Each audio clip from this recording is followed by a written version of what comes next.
अस्सलाम वालेकुम एवरीवन। अच्छा, इस वीडियो में जो है वो हम स्टेबिलिटी के बारे में देखेंगे सिस्टम की। तो उसके लिए एक बहुत ही इंपॉर्टेंट क्राइटेरिया कहलाता है जो कि रूट्स क्राइटेरियन कहलाता है। तो उसको हम डिस्कस करेंगे, कुछ सवालात करेंगे इस वीडियो के अंदर। ठीक है, ये आप सब जानते हैं अपने जहन में, इस बात को कई बार हम रिपीट भी कर चुके हैं, जहन में आप बिठा लें कि जो रियल पार्ट है रूट का, यानी कि जो पोल्स का जो रियल पार्ट है उसको पॉजिटिव नहीं होना। जैसे ही वो पॉजिटिव होगा तो आप राइट हैंड साइड पे चले जाएंगे एस प्लेन की, और सिस्टम आपका अनस्टेबल हो जाएगा। तो आपको जो रूट चाहिए वो नेगेटिव चाहिए, जो उसका रियल पार्ट है रूट का उसको वो नेगेटिव चाहिए आपको। Now this is a typical transfer function, सबको पता है ये।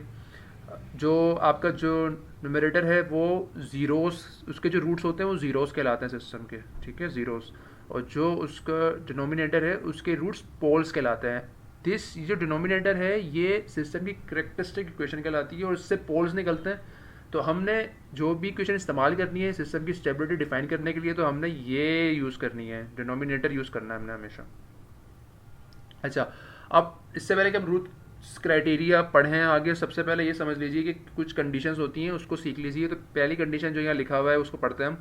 The necessary but not sufficient condition for stability is that the coefficients of equation all be present and all have a positive sign. तो पहले जो condition है necessary, ज़रूरी condition है, लेकिन वो सफिशिएंट नहीं है, वो ये है कि तमाम कोफिशिएंट इस इक्वेशन के वो प्रेजेंट हों और सब के जो साइंस हैं वो पॉजिटिव हों। इसका मतलब क्या है कि तमाम कोफिशिएंट जो हैं वो पॉजिटिव हों। अब इसको चेक किस तरह करेंगे वो मैं आपको दिखाता हूँ, एक सेकंड। इसको बाहर निकलते ज़रा। देखें, ये जो है मैंने एक क्वाड्रेटिक सॉल्वर खोला हुआ है यहाँ पे।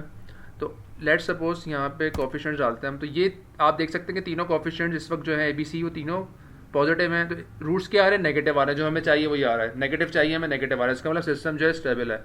जब तक ये आपके कोफिशिएंट्स पॉजिटिव रहेंगे क्वाड्रेटिक में, हमेशा रूट जो है वो, आप कुछ भी चेंज कर लें इसमें, नेगेटिव ही आएगा ये। ठीक है, तो अगर क्वाड्रेटिक इक्वेशन गिवन है, सिर्फ आपने ये देखना है कि उसके जो कोफिशिएंट्स हैं वो पॉजिटिव हैं। उसके कोफिशिएंट्स पॉजिटिव है, सिस्टम स्टेबल है, क्योंकि उसके रूट्स जो आएंगे, जो रियल पार्ट होगा वो नेगेटिव आएगा। अब वाट अबाउट कि अगर मैं इसको नेगेटिव कर दूं, तो इफ दिस इज -6, आप देख सकते हैं कि रूट ये जो 0.87 है ये रूट पॉजिटिव हो गया है। तो एक रूट जो है आपका राइट साइड पे चला गया है एस प्लेन के। तो इसका मतलब सिस्टम क्या हो गया? अनस्टेबल हो गया है, क्योंकि हमें तो नेगेटिव चाहिए। सिमिलरली अगर आप बीच वाले में नेगेटिव डालते हैं तो दोनों ही पॉजिटिव हो गए, यानी कि सिस्टम के जो दो रूट्स हैं वो दोनों ही उसको अनस्टेबल कर रहे हैं। ठीक है, तो हमें नेगेटिव चाहिए। तो इसका मतलब ये हुआ कि अगर क्वाड्रेटिक इक्वेशन हो तो सिर्फ आपने एक बात का ख्याल रखना है कि तमाम कोफिशिएंट्स पॉजिटिव होने चाहिए। अगर तमाम कोफिशिएंट्स पॉजिटिव हों और तमाम मौजूद हों, तो इसका मतलब ये हुआ कि सिस्टम जो है वो स्टेबल है। और उसके रूट्स जो हैं वो नेगेटिव आएंगे, उसका जो रियल पार्ट होगा रूट्स का वो नेगेटिव आएगा, जो जो हम यहाँ शो पे कर चुके हैं। अच्छा, अब क्यूबिक को देख लेते हैं। ये जो मैंने क्यूबिक का खोला हुआ है एक सॉल्वर, यहाँ पे आप देख सकते हैं कि ऑब्वियसली 4 कॉन्स्टेंट्स होंगे। तो यहाँ पे चारों ए को 2 दिया हुआ है, B is 3, C is 4, D is 7। तो तमाम के तमाम कोफिशिएंट्स पॉजिटिव हैं। अगर इसको इसके रूट्स को एनालाइज करें आप, तो आप देख सकते हैं कि पहला जो रूट है वो तो नेगेटिव है, सही है। मतलब पहला रूट जो है वो सिस्टम को स्टेबल, उससे सिस्टम स्टेबल होगा। But the other two roots, जो उसका रियल पार्ट है रूट्स का, वो पॉजिटिव है। तो इसका मतलब अगर आप क्यूबिक में जाते हैं या क्यूबिक से आगे पॉलिनोमियल इक्वेशंस में जाते हैं, तो चाहे तमाम जो रूट जो कोफिशिएंट्स हैं वो पॉजिटिव हों, उसके बावजूद आपका सिस्टम अनस्टेबल हो सकता है, जो कि यहाँ पे हो रहा है। दोनों जो x2 और x3 सिस्टम को अनस्टेबल कर देंगे। ठीक है, क्योंकि पॉजिटिव आ रहा है, जो उसका रियल पार्ट है वो पॉजिटिव है। तो क्वाड्रेटिक का जो कंडीशन थी वो क्यूबिक पे अप्लाई नहीं हो रही है। इसका मतलब हमें क्यूबिक या मजीद जो आगे के पॉलिनोमियल्स हैं, third order, fourth order, fifth order, उसमें हमें कोई और कंडीशन भी लगानी पड़ेगी। अच्छा, अब एक और एग्जांपल देखते हैं। अब यहाँ पे देखें, यहाँ पे जो कोफिशिएंट्स हैं वो थोड़े डिफरेंट हैं, तमाम पॉजिटिव ही हैं लेकिन कुछ डिफरेंट हैं। तो यहाँ पे आप देख सकते हैं कि तीनों रूट्स जो हैं वो नेगेटिव आ रहे हैं। जो तीनों रूट्स के रियल पार्ट्स हैं वो नेगेटिव है। इसका मतलब ये सिस्टम जो है ये स्टेबल है, क्योंकि तीनों नेगेटिव आ रहे हैं।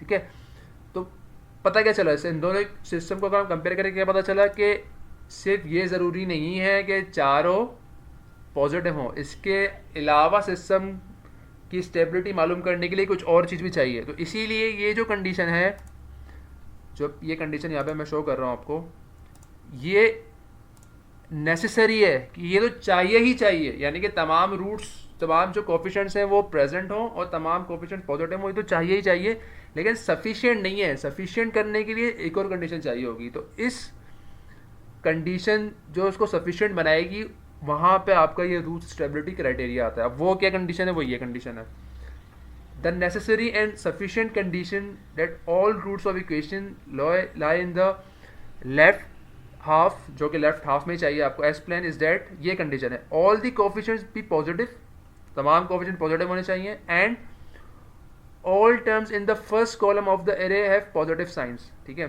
तो पहली कंडीशन तो यहीं से ये आ गई ना कि तमाम कोफिशिएंट्स है वो पॉजिटिव होने चाहिए, तो ये तो हो गई नेसेसरी कंडीशन। सेकंड कंडीशन जो है वो सिस्टम को बना रही है सफिशिएंट, कि बस काफ़ी हो गया, अब सिस्टम जो है आपका स्टेबल है।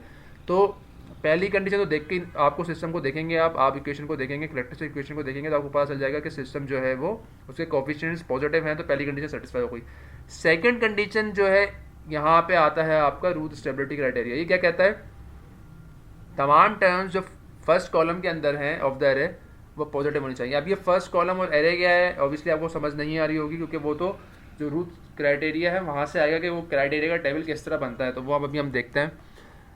तो अगर पहला जो कॉलम है उसमें तमाम एरेस, तमाम जो एंट्रीज हैं उसकी पॉजिटिव साइंस है तमाम, तो इसका मतलब सिस्टम आपका स्टेबल है। अगर कहीं भी साइन चेंज होता है तो इसका मतलब सिस्टम अनस्टेबल है। आगे चलते देखते हैं इसको। ये है कॉन्सेप्ट, ये पढ़ लेते हैं हम। आपको यहाँ सिस्टम नज़र आ रहा होगा, कोई भी सिस्टम गिवन है जो कि वेरिएबल्स की टर्म में यहाँ गिवन है, कॉन्स्टेंट्स की टर्म में गिवन है यहाँ पे a nought s cube plus a one s square plus a two s plus a three. तो यहाँ पे पहली कंडीशन तो आराम से सेटिस्फाई हो ही रही है ना कि तमाम जो आपके कोफिशिएंट्स हैं वो पॉजिटिव हैं। अच्छा, अब रूट स्टेबिलिटी क्राइटेरियन क्या कहता है? Root stability criterion states that the number of roots of equation with positive real part, positive real part मतलब system is unstable, is equal to the number of changes in sign of the coefficients of the first column of the array. पहले column के अंदर जितने sign change होंगे उतने ही आपके जो positive part है रूट, जो आपका रियल पार्ट है रूट का, वो पॉजिटिव होगा। ठीक है, तो हमें तो एक भी नहीं चाहिए, हमें तो तमाम नेगेटिव चाहिए। अगर एक भी आपका रूट का रियल पार्ट पॉजिटिव है, सिस्टम इज अनस्टेबल, तो हमें तो तमाम के तमाम नेगेटिव चाहिए। और वो ये कहता है जितने साइन चेंज होंगे उतने ही आपके जो रूट्स के रियल पार्ट हैं वो पॉजिटिव होंगे। ठीक है, तो अब यहाँ पे स्टार्ट हुआ है कि हमने सिस्टम को सॉल्व किस तरह करना है। तो हम करते क्या है, हम टेबल बनाते हैं। अब ये टेबल किस तरह बनता है? जितने सिस्टम की जो भी जहाँ जिससे भी स्टार्ट हो रहा है वो एस से, वहाँ से हम स्टार्ट करेंगे और उसको उसकी जो पावर है वो कम करते चले जाएंगे। तो यहाँ पे क्योंकि S cube is the highest power, तो हमने एस क्यूब से स्टार्ट किया, then S square, S one, S naught and so on. अगर यहाँ पे एस फाइव, एस सिक्स भी होता तो यहाँ पे हम 5, 6 से स्टार्ट करते हैं और एस नॉट तक जाते हैं। अच्छा, अब जो पहली जो रोज पहली है ये ऑड की टर्म्स कहलाएंगी, ऑब्वियसली बात है, क्योंकि एस क्यूब से स्टार्ट हो रहा है। सेकेंड जो आपकी रो है वो इवन टर्म्स कहलाएगी, यानी कि उसमें इवन टर्म्स की एंट्री होगी और यहाँ पे ऑड टर्म की एंट्री होगी। अगर यहाँ पे S4 भी होता तो फिर ये दोनों वो हो जाते हैं, मतलब इवन टर्म्स जो है वो ऊपर आ जाती है और ऑड टर्म्स नीचे आ जाती है, तो वो चेंज हो जाता है यहाँ पे। लेकिन क्योंकि वो एस क्यूब से स्टार्ट हो रहा है तो पहली जो आपकी रो होगी वो ऑड टर्म की होगी, तो ये चेंज हो सकता है, कोई ऐसा बड़ा मसला नहीं है इसमें। अच्छा, ये तो दोनों आ गए आपके, ये एंट्रीज हमेशा आपके पास इक्वेशन से आएंगी। ठीक है, तो यानी कि ये जो दो एंट्रीज हैं a nought, a two, a one, a three, ये आपकी इक्वेशन से आएंगी। वो किस तरह आती हैं ये बताता हूँ मैं अभी। अगर हम एस क्यूब की बात करें, सिर्फ ऑड टर्म्स आएंगी, तो एस क्यूब के साथ क्या कोफिशिएंट है? ए नॉट लिख दिया आराम से आपने। देन एस स्क्वायर की टर्म नहीं आएगी क्योंकि ऑड टर्म की बात कर रहे हैं। फिर एस के साथ जो कोफिशिएंट है ए2 आ गया। सिमिलरली इवन टर्म्स में अब एस स्क्वायर की बात हो रही है तो एस स्क्वायर के साथ ए1 है वो यहाँ पर आ गया ए1। देन जो सेकंड जो यहाँ पे कुछ भी टर्म नहीं है, यहाँ पे एस नॉट है, 0 है, तो इसका मतलब ए3 लिख देंगे हम यहाँ पे। तो ये जो दो एंट्रीज हैं ऑड टर्म्स की और जो इवन टर्म्स की, जो पहली जो दो रोज हैं ये आपकी इस इक्वेशन से आ रही हैं। ठीक है, सिंपली आप इस इक्वेशन से आप उठाएंगे और उसमें डाल देंगे। अब जो बाकी टर्म्स हैं उसके लिए आपको एक सिस्टम अप्लाई करना पड़ेगा, जो कि वही जो तरीका है जो कि रूट्स का क्राइटेरिया। उसमें करते क्या है हम, फॉर एग्जांपल हमें यहाँ पे कुछ एंट्री चाहिए, ये यहाँ बाकी एंट्रीज जो हैं वो इक्वेशन से नहीं आती हैं, वो आपको निकालनी पड़ती है। सिर्फ शुरू की दो रोज जो होंगी वो आपको इक्वेशन से मिलेंगी। ठीक है, अच्छा, अब यहाँ ये एंट्री निकालने की तरीका सिंपल सा है, क्या है? आई will multiply A1 with A2 minus A note into A three and divided by A one. तो इक्वेशन क्या बन रही है, दिस इज समथिंग उस तरह की वो बनेगी कि आपने you multiply A one with A two minus then you will multiply these two और डिवाइड क्या होगा जो ऊपर वाली टर्म थी, यानी कि ए वन के नीचे की बात कर रहे हैं, ए वन की जो नीचे वाली नीचे जो है वहाँ एंट्री करना चाह रहे हैं तो डिवाइड हो जाएगा वो ए वन से। ठीक है, अगर यहाँ पे ए टू होता तो नीचे ए टू आ जाता, अगर यहाँ पे ए थ्री होता तो नीचे ए थ्री आ जाता, तो वो सिंपल आप उसको डिवाइड कर देंगे उसी टर्म से। अच्छा, अब यहाँ पर क्या आएगा, यहाँ पर क्या होगा, देखें ए थ्री किससे मल्टीप्लाई होगा, यहाँ तो कोई टर्म है ही नहीं तो जीरो है बेसिकली, यहाँ पे भी कोई टर्म नहीं तो जीरो है, तो बेसिकली ए थ्री जीरो से मल्टीप्लाई होगा और ए टू भी जीरो से मल्टीप्लाई होगा, तो बेसिकली आपके पास जो आंसर आएगा वो जीरो ही आएगा। तो कुछ लिखने की सिर्फ लिखना है तो आपने सिर्फ जीरो लिखना है, यहाँ पे कुछ भी नहीं आएगा यहाँ पे। ठीक है, तो पहले टर्म आ गई। अब यहाँ पे मुझे टर्म चाहिए, वो कैसे आएगी, वो भी बिल्कुल वैसे ही आएगी कि I will multiply this whole thing with A three minus A one will get multiplied with zero और फिर पूरी टर्म डिवाइड हो जाएगी इस पूरी टर्म से एस वन की। तो आप देख सकते हैं कि अगर ये इसको मैं ए थ्री से मल्टीप्लाई करूँ और ये तो जो ए वन जो है वो तो जीरो से मल्टीप्लाई होकर जीरो हो जाएगा, तो उसका तो वो तो आएगा ही नहीं। तो अगर मैं इस टर्म को ए थ्री से मल्टीप्लाई करूँ और डिवाइड में ये पूरी टर्म आ रही हो तो क्या बचेगा आपके पास, सिर्फ आपके पास ए थ्री बच जाएगा। सही है, तो यहाँ पे क्या टर्म आएगी, जस्ट ए थ्री आएगी। अब ये आप ये जो कॉलम कहलाता है ये फर्स्ट कॉलम कहलाता है आपका, जो आपने एरएस का निकाला है फर्स्ट कॉलम के एंट्रीज हैं। तो रूट्स स्टेबिलिटी क्राइटेरिया ये कहता है कि जो पहला कॉलम है इसमें तमाम जो आपके पास टर्म्स हैं कि तमाम पॉजिटिव होने चाहिए। अगर तमाम पॉजिटिव हैं तो इसका मतलब आपका कोई भी रूट जो है वो राइट हैंड साइड पे नहीं है, तमाम के तमाम रूट्स आपके लेफ्ट हैंड साइड पे हैं। ठीक है, हाँ अगर कोई भी टर्म इसमें नेगेटिव आ जाए तो उसका मतलब जितनी बार साइन चेंज होगा, इसका मतलब क्या है, let suppose A one is positive और अगर ये पूरी टर्म नेगेटिव हो जाए, अगर इसका आंसर नेगेटिव आए तो इसका मतलब एक साइन चेंज हो गया, क्योंकि यहाँ पे ये पॉजिटिव से नेगेटिव हुआ है। तो एक साइन चेंज का मतलब है कि एक रूट आपका राइट हैंड साइड पर है। और अगर फिर ये नेगेटिव है और अगेन ए थ्री जो है वो पॉजिटिव है तो अगेन एक साइन चेंज हुआ, तो यहाँ से ए वन पॉजिटिव था और फिर ये पूरा नेगेटिव हो गया, तो पॉजिटिव टू नेगेटिव हुआ और अगेन वो नेगेटिव टू पॉजिटिव हुआ, तो दो साइन चेंज होगा। इसका मतलब अगर यहाँ पे ऐसा होता तो फिर दो साइन चेंज होने का मतलब ये है कि दो रूट्स आपके राइट हैंड साइड पर हैं, तो सिस्टम ऑब्वियस एक भी रूट अगर राइट हैंड साइड पर, इसका मतलब सिस्टम आपका अनस्टेबल है, तो दो रूट्स का तो कोई सवाल ही नहीं बनता। तो ये कॉन्सेप्ट है रूट स्टेबिलिटी क्राइटेरिया का कि आपने जो पहला कॉलम है उसमें ये देखना है कितने साइन चेंज हो रहे हैं एंट्रीज के, जितने साइन चेंज हो रहे हैं जितनी बार उतने ही आपके जो रूट्स हैं वो राइट हैंड साइड पे हैं एज प्लेन, यानी कि रियल पार्ट उसका। अच्छा, अब अगर मुझे सिस्टम को स्टेबल दिखाना है तो ऑब्वियसली बात है कि पहली असम्पशन तो मेरी ये है जो मैंने पहले ही कर चुका हूँ कि तमाम कोएफिशिएंट्स पॉजिटिव हैं, यानी कि a nought is greater than zero, a one is greater than zero, a two is greater than zero, a three is greater than zero. तो ये तो डन हो गई कि चारों ये जो आपके पास कोएफिशिएंट्स हैं ये ग्रेटर देन जीरो असम्पशन ले लिया हमने। अब सिस्टम को स्टेबल करने के लिए this part has to be greater than zero. ठीक है ना, तमाम टर्म्स पॉजिटिव होने चाहिए, तो इसका मतलब एक तो a three should be greater than zero, जो कि हमें पता ही है क्योंकि ये ए थ्री आ रहा है यहाँ पे, और वो हमें पता है कि चारों कोएफिशिएंट्स जो हैं वो जीरो से बड़े हैं, तो ये तो हो गया। अगला जो आएगा वो यहाँ से आएगा कि this part has to be greater than zero, और यहाँ से आपकी इक्वेशन बन जाएगी। क्या इक्वेशन बनेगी, जो इक्वेशन है वो ये है कि जब तक A2 और A1 का जो प्रोडक्ट है is greater then the product of A3 and A note, इसका जब तक ये रहेगा, जब तक ये आपकी इक्वेशन सेटिस्फाई रहेगी, सिस्टम जो है वो स्टेबल रहेगा। क्यों, जब तक ये आपका सेटिस्फाई रहेगा तमाम टर्म्स जो हैं ये पॉजिटिव रहेंगी, और वही हमें करना है, कोई भी साइन चेंज नहीं चाहिए हमें, तमाम टर्म्स हमें पॉजिटिव चाहिए। तो ये कॉन्सेप्ट है रूट स्टेबिलिटी क्राइटेरिया का। बड़ा सिंपल सा कॉन्सेप्ट है ये। ठीक है, आपने शुरू की दो रोज़ जो हैं वो आपने इक्वेशन से लेके आनी है, और बाकी जो एंट्रीज़ हैं फर्स्ट कॉलम की वो आपने सिंपली मल्टीप्लाई करके माइनस करना और डिवाइड करना, जो कि ये फॉर्मूला है बेसिकली। तो ये फॉर्मूला आपने हमेशा इस्तेमाल करना है। ठीक है, तो आगे चलते हैं, कुछ और सवाल इसमें देखते हैं। अच्छा, यहाँ पे अब दो स्पेशल केसेस जो हैं वो उसको भी डिस्कस कर लेते हैं साथ में, बड़े सिंप्लीफाइड से हैं। ये पहला स्पेशल केस ए कहलाता है, केस नंबर ए जो है उसकी बात कर लेते हैं पहले।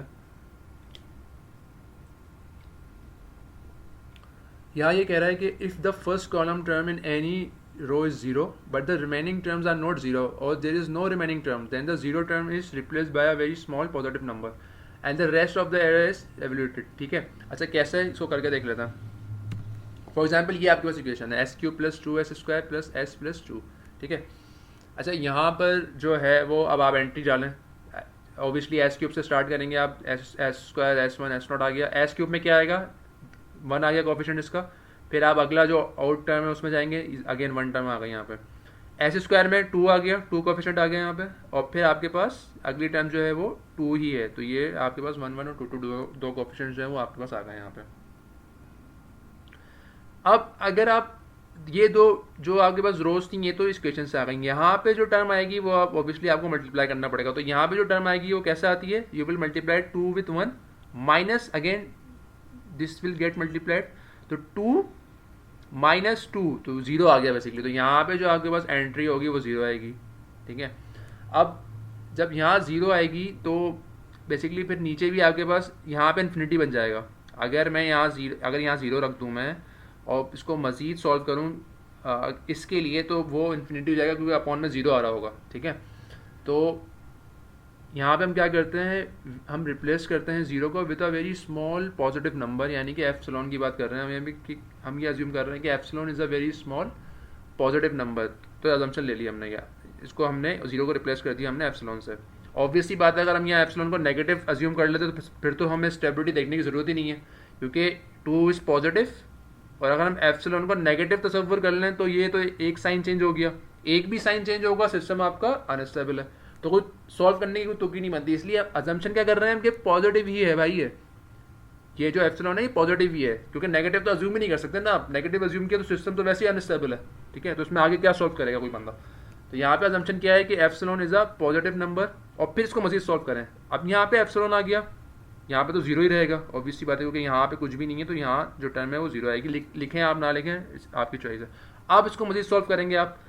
Epsilon will get multiplied with two, और फिर यहाँ पे तो कुछ भी नहीं आएगा. Epsilon will get multiplied with two और डिवाइडेड बाय एप्सिलॉन. यही फॉर्मूला है ना कि ये टर्म इससे यूं डायगोनल मल्टीप्लाई होती है, माइनस आता है, फिर ये टर्म डायगोनल मल्टीप्लाई होती है और अपॉन में ऊपर वाली टर्म आती है. तो एप्सिलॉन दो टू से मल्टीप्लाई होगा, जीरो टू से मल्टीप्लाई होगा और डिवाइड बाय एप्सिलॉन. तो इसका मतलब जो है वो एप्सिलॉन जो है वो कैंसिल आउट हो जाएगा. ऑब्वियसली बात है, आपके पास सिर्फ टू बचेगा यहाँ पे. ठीक है, अब आप देखें कि क्या ये सिस्टम स्टेबल है, क्या कोई पहले कॉलम के अंदर कोई साइन चेंज हुआ है, कोई भी साइन चेंज नहीं हुआ, तमाम चीज़ें पॉजिटिव हैं.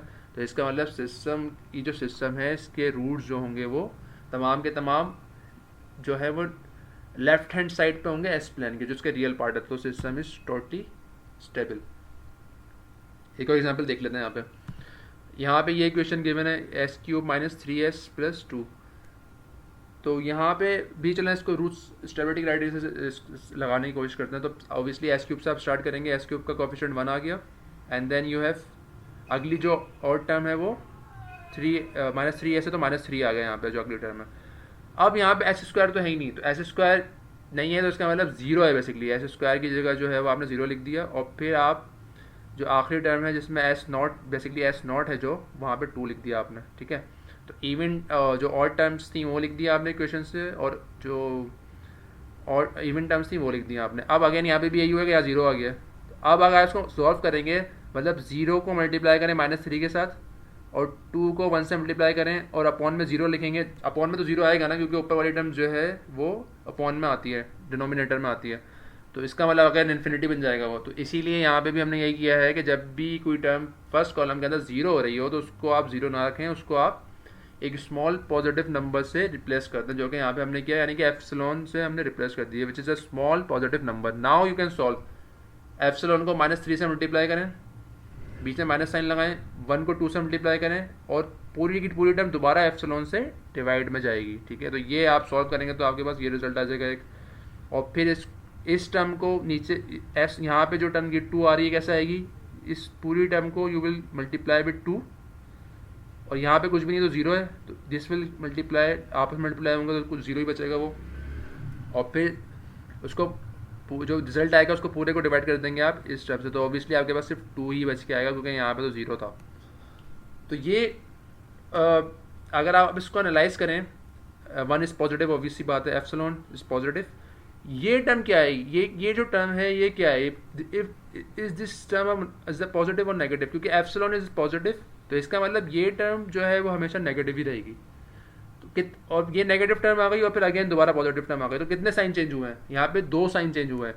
पहला एप्सिलॉन इज पॉजिटिव, ये पॉजिटिव टर्म थी, और ये दूसरी यहाँ टर्म जो बन गई वो नेगेटिव बन गई, तो ये पॉजिटिव से नेगेटिव गया और फिर मजीद नेगेटिव से पॉजिटिव आया, तो इसका मतलब 2 साइन चेंज हुए हैं, विच मीन्स इस सिस्टम के अंदर 2 रूट्स हैं जो कि राइट हैंड साइड पे होंगे, और ऑब्वियसली बात है सिस्टम इज अनस्टेबल। तो ये जो कॉन्सेप्ट है वो क्या है, 2 sign changes, so two roots are in the right S plane, system is unstable. तो ये पहला केस था जहाँ कोई ऐसी प्रॉब्लम आए जिसमें आपको अपना सिस्टम का थोड़ा चेंज करना पड़े, तो उसमें यही है कि आपके पास जैसे 0 आएगा आप उसको रिप्लेस कर देंगे by a small number which is epsilon in this case, तो उसके बाद आप उसको मज़ीद सॉल्व करें तो आप उसको सॉल्व कर सकते हैं। अच्छा, अब एक और स्पेशल केस इसमें देख लेते हैं। इसमें यह है कि if all the coefficients in any derived row are 0, यानी कि अगर तमाम के तमाम कोफिशिएंट्स 0 हो जाएं तो फिर क्या करेंगे हम, तो उसमें ये सवाल गिवन है एक, तो इसको सॉल्व करते हैं। तो अगेन अब यहाँ पे आप देखेंगे आपके पास S5 की रो आ गई, S4 S3, और नीचे की रो हम अभी लेके ही नहीं गए क्योंकि वहाँ फ़ायदा नहीं हो रहा अभी कुछ ले जाने का, क्योंकि यहाँ पे 0 हो रही है पूरी रो। अच्छा, S5 का कोफिशिएंट 1 आ गया, फिर S³ का कोफिशिएंट 24 आ गया, फिर S का कोफिशिएंट -25, नीचे वाली रो में S4 का कोफिशिएंट 2 आ गया, फिर S² का कोफिशिएंट 48 आ गया, and then we have a -50। तो ये 2 रोज बता चुका हूँ मैं कि हमेशा आपके पास जो सिर्फ 2 शुरू की 2 रोज होती हैं वो इक्वेशन से आती है, बाकी आपको निकालनी पड़ती है। नाउ ये टर्म 0 कैसे आई, 2 will get multiplied with 24, -1 will get multiplied with 48 और डिवाइडेड बाय 2, ठीक है, तो क्या आएगा, 0 आ जाएगा, क्योंकि ये दोनों जब माइनस करेंगे तो बिल्कुल 0 हो रहा है वो। तो इसका मतलब ये हुआ कि आपके पास जो S³ की जो ये टर्म आ रही है 0 आ रही है। अच्छा, अब यहाँ इसको भी ऐसे करेंगे, 48 जो है वो -25 से मल्टीप्लाई होगा, बीच में माइनस साइन आएगा, एंड देन 24 जो है -50 से मल्टीप्लाई होगा। तो अगर आप उसको चेक करना चाहें तो ये भी जो है आपके पास रिजल्ट है वो 0 आएगा। तो यहाँ पे हुआ क्या है, S³ की पूरी रो ही 0 हो गई है, और आगे भी 0 ही आएगा क्योंकि यहाँ पे तो कुछ भी नहीं है, जहाँ कुछ नहीं है तो वहाँ पे वैसे ही 0 है, तो यहाँ पे भी 0 आएगा। तो S³ की तो पूरी रो 0 हो गई है, तो S² भी 0 इन्फिनिटी हो जाएगा, ऑब्वियसली बात है। और आपके पास S1 भी इन्फिनिटी, मतलब कुछ सॉल्व नहीं कर पाएंगे अब, आपको पता नहीं चल रहा कि नीचे क्या आ रहा है, कुछ भी नहीं आ सकता नीचे। तो इसको सॉल्व करने का तरीका क्या करते हैं हम जो भी रो 0 हो रही होती है पूरी, उसकी ऊपर वाली रो को इस्तेमाल करते हैं और उससे इक्वेशन बनाता है। कैसे, ये इक्वेशन कैसे बन सकती है, अगर मैं इस जो ऊपर वाली जो आपके पास रो थी इससे इक्वेशन बनाना चाहूँ तो कैसे बनेगी, 2S4 + 48 S2 -50, यही इक्वेशन है, ये यहाँ पे लिखी हुई है। तो जो भी रो पूरी 0 हो रही है उसकी एंट्रीज, तो उससे ऊपर वाली रो से हम एक पॉलिनोमियल बनाते हैं जो कि उसी रो से आ रही होती है, यानी कि 2S4 आ गया + 48 S² आ गया, क्योंकि अल्टरनेट चल रहा है ना, ये इवन टर्म सारी, और -50 ये आ गई जो हमने इस रो से निकाल ली। अब गौर तलब बात यहाँ पे यह है कि अगर आप रोज़ में नीचे जाते हैं तो पावर कम हो रही होती है, यानी कि यहाँ S5 था, S4 हो गया, फिर S3 हो गया। तो यहाँ पे अगर मुझे S³ के लिए कोई इक्वेशन चाहिए तो मुझे इसकी पावर कम करनी पड़ेगी, तो यहाँ पे कोई टर्म क्यूब वाली चाहिए, फिर यहाँ पे कोई टर्म S1 वाली चाहिए, ऐसे ही है। तो ये इस इक्वेशन के साथ मैं ऐसा क्या करूँ कि इसकी पावर तमाम जो इसकी टर्म्स हैं उसकी तमाम की पावर्स एक कम हो जाए। क्या करते हैं उसके लिए, हम उसके लिए उसको सिस्टम को जो है वो डेरिवेट करते हैं। तो अगर मैं इस PS को डेरिवेट करता हूँ तो ऑब्वियसली बात है कि वो तमाम जो आपके पास पावर है वो कम हो जाएगी एक एक, तो 8S³ + 96S हो जाएगा। तो अब ये जो दिस इक्वेशन, ये जो इक्वेशन बन के आई है, इसको मैं इस्तेमाल कर सकता हूँ S³ की रो की जगह। तो यहाँ पे क्या हो जाएगा, अगर मैं चाहूँ तो यहाँ जो S³ है उसकी जगह मैं यहाँ पे 8 इस्तेमाल कर सकता हूँ, और जो ये जो S है इसकी जगह मैं 96 इस्तेमाल कर सकता हूँ। फिर वो मज़ीद मैं आगे सिस्टम को आराम से सॉल्व कर सकता हूँ, जो कि यहाँ आके सॉल्व हुआ है कि यहाँ पे 124 माइनस, ये तो बाकी चीज़ें वैसी लिखी हुई, सिर्फ आपने जो S³ की जो रो थी उसको आपने इस 8s³ प्लस 96s से रिप्लेस कर दिया, और फिर आपने मजीद जो बाकी जो टर्म्स हैं वो वैसे ही सॉल्व होंगी। आपको डायगनल में मल्टीप्लाई करवाना पड़ेगा, माइनस करेंगे और डिवाइड कर देंगे ऊपर वाली टर्म के साथ। तो ये तो फॉर्मूले हैं वहाँ पे, वो आप आराम से सॉल्व कर सकते हैं। तो यहाँ पे अब आप देखें तमाम टर्म्स पॉजिटिव होती हुई आ रही हैं। आखिर में जो S0 की टर्म है वो -50 हो गई। तो इसका मतलब कितने साइन चेंज हुए? यहाँ पे सिर्फ एक ही साइन चेंज है, क्योंकि S1 की टर्म पॉजिटिव थी और S0 की नेगेटिव हो गई है। तो इसका मतलब this is one sine change. One sine change का मतलब है सिस्टम आपका अनस्टेबल है। आपको चाहिए कि कोई भी साइन चेंज ना हो, तो ऑब्वियसली बात है system is unstable. One sine change system unstable है, और सिर्फ एक रूट है जो कि राइट हैंड साइड पर है, लेकिन वो हमें एक रूट भी नहीं चाहिए, क्योंकि एक भी रूट अगर राइट हैंड साइड पे होगा, उसका रियल पार्ट पॉजिटिव होगा, तो सिस्टम आपका अनस्टेबल हो जाएगा। तो ये आप देख सकते हैं कि ये रूट स्टेबिलिटी क्राइटेरियन का ये जो है वो सेकंड स्पेशल केस था। पहला केस क्या था जिसमें सिर्फ आपके पास एक एंट्री फर्स्ट रो के अंदर जीरो हो रही हो, यहाँ पे क्या है कि पूरी रो ही जीरो हो रही हो। ठीक है, तो ये आप जब भी आपके पास ये सिचुएशन आएगी तो आपको इस तरह सॉल्व करना पड़ेगा।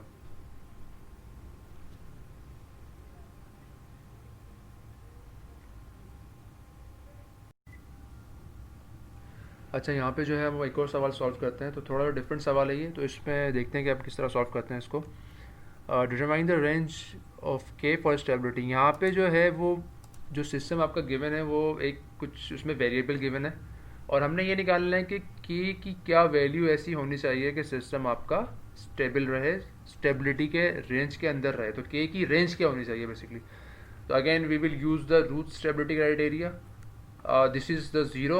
ये ज़ीरो आपका है ऊपर जो कहलाता है, और जो नीचे वाली जो टर्म है सिर्फ वही इस्तेमाल करनी है। तो आपने सिर्फ जो है वो करेक्टरिस्टिक इक्वेशन इस्तेमाल करनी है, ये वाली। तो इसको हम सॉल्व करेंगे पहले तो कि हम इसको मल्टीप्लाई करा देंगे ऑब्वियसली, और पूरी सिस्टम को जो है वो पॉलिनोमियल की फॉर्म में लिख देंगे। तो वो जो आपके पास इक्वेशन आ रही है, इसको अगर मैं सबको मल्टीप्लाई करवा के लिख दूँ तो वो समथिंग लाइक दिस आ रही है, S4 + 3s³ + 3s² + 2s + k। अब यहाँ पे हम रूट स्टेबिलिटी क्राइटेरिया इस्तेमाल करते हैं। तो again you will start with S4 and then you will go towards S0। तो S4 जस्ट सारे कोफिशिएंट लिख दें आप, 1 आ रहा है, एंड देन S² के साथ 3 आ रहा है, फिर k आ गया। For S³ you have 3 and then for S you have 2, और फिर आगे जो है वो कोई भी टर्म नहीं है तो 0 आ जाएगी। अब बाकी टर्म्स जो है ऑब्वियसली आप कई बार बता चुका हूँ मैं कि आप मल्टीप्लाई कराएंगे, माइनस करेंगे, और जो नीचे जो ऊपर वाली टर्म है उससे आप डिवाइड करवा देंगे। तो मैं उस पर डिटेल में नहीं जाऊँगा, सिर्फ हम उसका रिजल्ट देखते हैं कि रिजल्ट क्या आएगा। तो यहाँ पे जो पहली टर्म आ रही है वो 7/3 आ रही है, and then you have a K here, आपके पास यहाँ पे के आ जाएगा। फिर आप इसको मजीद दोबारा मल्टीप्लाई करके जो डिवाइड करवाएंगे, तो यहाँ पे आपके पास S1 की टर्म आ जाएगी 2 - 9/7k, and then you have a K here. ठीक है, अच्छा, अब ये तीनों टर्म्स जो है वो तीनों की टर्म्स जो है वो आपके पास पॉजिटिव है। अब हमने ये देखना है for the system to be stable this sum has to be greater than 0 and this sum has to be greater than 0। तो इसका मतलब ये हुआ, अगर मैं S0 को पहले ले लेता हूँ क्योंकि वो बहुत ही सिंपल है। फॉर S0 की term to be greater than 0, simple, K has to be greater than 0। तो पहली जो आपके पास रिजल्ट बन के आ रहा है वो ये आ रहा है कि के को तो 0 से बड़ा होना ही है अगर सिस्टम को आपने स्टेबल रखना है। जैसे ही के नेगेटिव होगा तो ये जो आपके पास टर्म है ये नेगेटिव हो जाएगी, जो कि हमें नहीं चाहिए। Second, this sum has to be greater than 0। तो यहाँ से भी आप के की कोई वैल्यू निकाल सकते हैं। ठीक है, तो वो देख लेते हैं हम। तो पहले S1 को देखते हैं कि ये क्या हुआ है। तो ऑब्वियसली हमने इसको लिया और उसको हमने पूरी टर्म को लिख दिया है कि it has to be greater than 0, और फिर इसको आप सॉल्व करेंगे तो आपके पास जो रिजल्ट आएगा वो ये आएगा कि for this term to be greater than 0 K has to be less than 14/9। तो जब तक के जो है वो 14/9 से कम रहेगा, इट मीन्स कि आपके पास ये जो टर्म है वो पॉजिटिव रहेगी।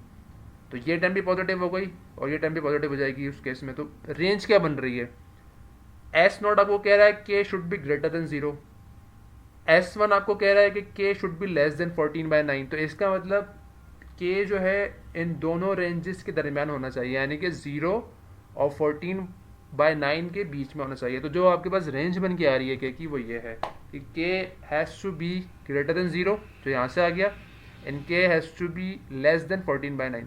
तो जब तक के इन दोनों रेंजेस के बीच में रहेगा सिस्टम आपका स्टेबल रहेगा। कॉन्सेप्ट वही है, सिर्फ एक नया वेरिएबल सिस्टम में आ गया जिसकी हमने रेंज निकालनी है ऐसे के सिस्टम स्टेबल है। तो इट्स वेरी इजी। आप अगर के भी आ जाए कुछ भी आ जाए आप आराम से सिस्टम को सॉल्व कर सकते हैं। आपको सिर्फ जो है सिस्टम का ट्रांसफर फंक्शन चाहिए, कैरेक्टरिस्टिक इक्वेशन चाहिए, and then you can easily solve by using the root stability criteria. तो अब ये जो है हमने सॉल्व करके दिखा दिए। नाउ यहाँ पे जो है हमारा जो रूट स्टेबिलिटी क्राइटेरिया इसका जो चैप्टर अब क्लोज होता है, क्योंकि बहुत मुश्किल है नहीं है और अब बड़ा आसान है इसको सॉल्व करना। तो आप जो प्रैक्टिस प्रॉब्लम है ये ज़रूर ट्राई कीजिएगा। जो नेक्स्ट वीडियो में आपसे मुलाकात होती है। टिल देन टेक केयर, अल्लाह हाफिज़।